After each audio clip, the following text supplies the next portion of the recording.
우리는 영화나 책을 볼 때 큰 반전이 있으면 큰 흥미를 느끼곤 합니다. 우리가 계속해서 새벽에 살펴보고 있는 에스더서 또한 큰 반전과 대비되는 인물들을 중심으로 전개되는 내용이 매우 흥미롭습니다. 그래서 우리가 이러한 관점으로 에스더서를 살펴보면 에스더서의 내용과 하나님의 메시지를 더욱 깊게 이해할 수 있습니다. 그리고 에스더서에서 가장 극적인 반전은 우리가 어제 살펴본 7장에서부터 시작됩니다. 하만은 모르드게에게 분노하여 그를 죽이는 것은 물론이고 그의 민족인 유다인들을 모두 멸절시키려는 계획을 세웁니다. 그는 유다인을 멸절할 날을 주사위를 던져 정하고 왕을 설득해 이를 왕의 조서로 공표하게 합니다. 특히 자신을 분노하게 한 모르드게는 특별히 죽이기 위해서 나무를 세우고 그를 매달아 죽이려는 계획까지 구체적으로 세웠습니다. 하만은 아마 자신의 계획이 순조롭게 진행될 것이라고 확신하며 기대하고 있었을 것입니다. 그러나 여기서 반전이 시작됩니다.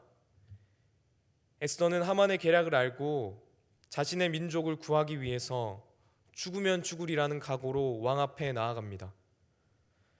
그 결과 에스더는 왕과 하만을 자신의 준비한 잔치에 2번이나 초청할 기회를 얻게 됩니다.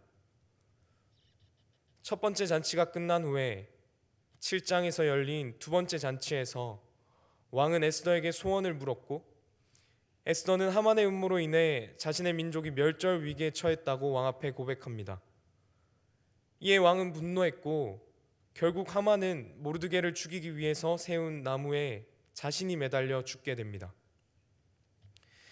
이렇게 7장에서는 하만의 계획을 극적으로 뒤집히고 그는 죽음을 맞이하게 됩니다. 그리고 7장을 이어서 우리가 오늘 함께 읽은 8장에서도 그러한 반전이 이어지게 됩니다. 하만의 죽음으로 에스더와 모르드게는 구제를 받았지만 모르드게는 하만의 자리를 대신하게 되었지만 여전히 해결되지 않는 문제가 남아 있었습니다.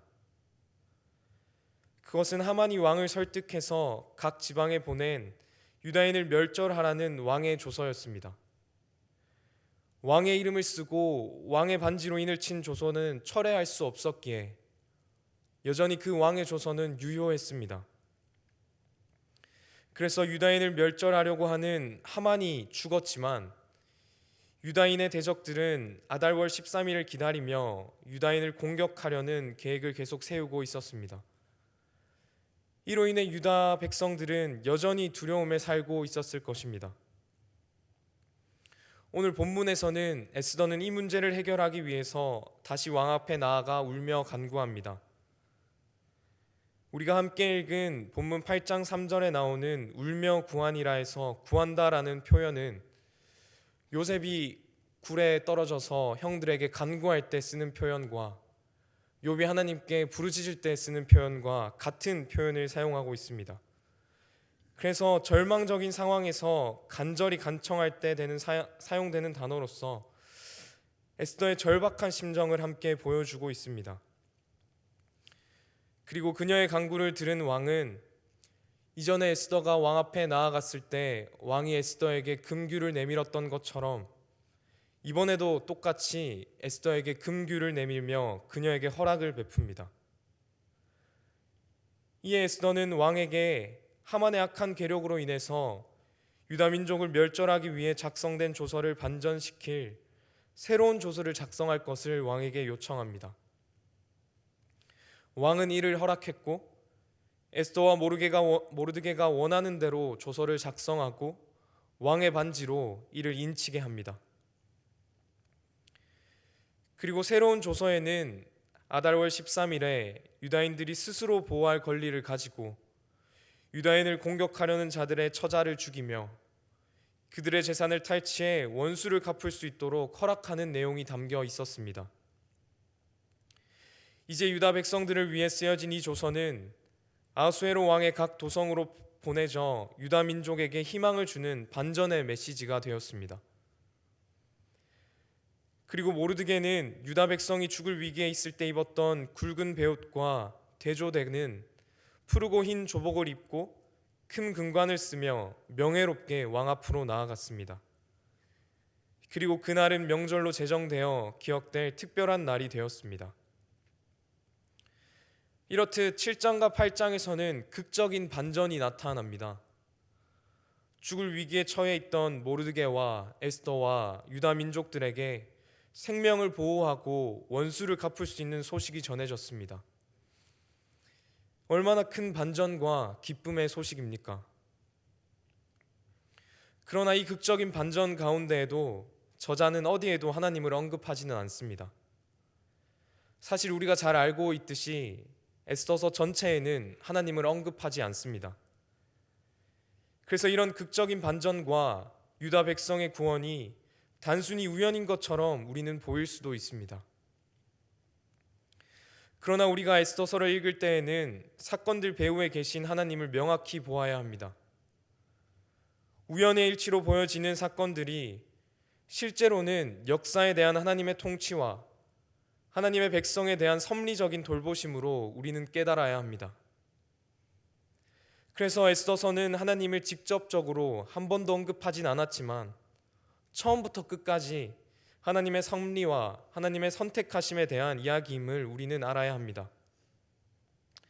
사랑하는 성도님들, 우리의 삶의 현장은 어떠합니까? 치열하게 살아가고 있는 우리의 삶의 현장에서 하나님의 섭리와 하나님의 주권을 신뢰하며 살아가고 계십니까? 우리의 외부적인 환경과 우리 안에 있는 연약함으로 우리의 삶에서 하나님의 일하심이 직접적으로 보여지지 않고 느껴지지 않을 때라도 우리는 하나님의 섭리와 주권을 신뢰하며 한 발 한 발 내디디며 나아가야 합니다. 사랑하는 성도님들, 우리의 모든 삶의 현장에서 하나님의 일하심을 신뢰하고 살아가시길 소망합니다. 에스더서에서 하나님이 한 번도 직접적으로 언급되진 않았지만 모든 사건의 배후에는 하나님의 섭리와 하나님의 계획이 있었던 것처럼 우리의 환경과 상황이 때로는 주님을 못 보게 가로막을지라도 우리의 연약함과 우리의 나약함이 하나님을 바라보지 못하게 할지라도 오늘 본문에서처럼 하나님의 섭리를 이루시기 위해서 상황을 역전시키고 반전시킬 하나님을 신뢰하며 살아가는 우리 모두가 되길 소망합니다. 그리고 하나님의 섭리 가운데 그 구원의 은혜를 날마다 알아가길 소망합니다. 본문에서 유다인들은 하만의 계략을 통해 반포된 왕의 조서를 통해서 두렵고 절망적인 상황으로 살아갔습니다. 하만이 정한 그날이 오기를 다가오면 다가올수록 그 두려움과 절망감 가운데 살아갔을 것입니다. 하지만 유다인들은 하나님의 섭리 가운데 그들의 생명을 건짐받게 되었습니다. 그들의 생명을 구원받게 되었습니다.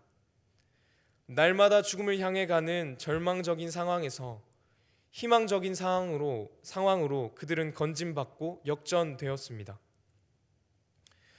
우리도 마찬가지입니다. 전적으로 타락한 우리 인간은 죄로 인해서 죽을 수밖에 없는 존재였습니다. 날마다 죽음을 향해 가며 두려움과 절망 가운데 살아갔던 존재들이었습니다. 하지만 하나님께서 우리를 창세전에 선택하셨고 그 섭리 가운데 예수 그리스도를 이 땅에 보내십니다.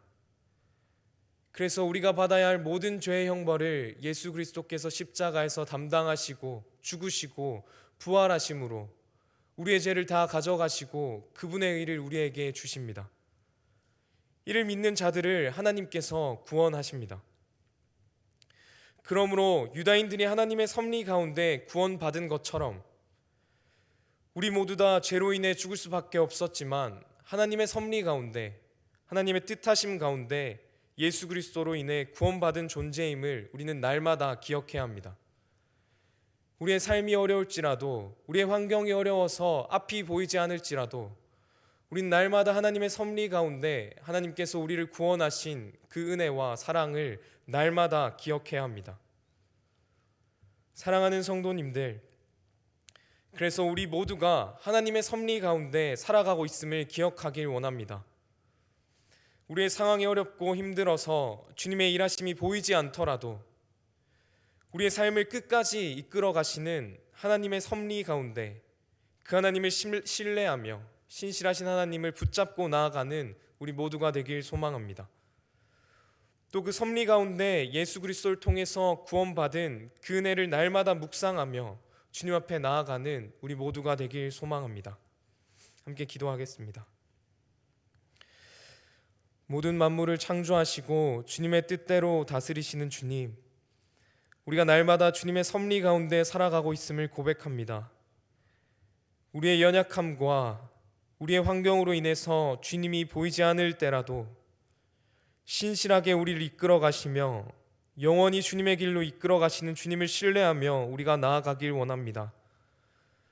죽을 수밖에 없었던 우리를 구원하신 하나님의 그 크신 은혜와 사랑 가운데 날마다 거하게 하시고, 하나님의 섭리와 계획을 우리가 다 알 수는 없어도 우리가 오직 하나님 한 분만을 바라보며 신실하게 한 발 한 발 나아가는 우리 모두가 될 수 있도록 주님 인도하여 주시옵소서. 우리의 모든 것을 주님 앞에 올려드립니다. 감사합니다. 예수 그리스도의 이름으로 기도드립니다. 아멘.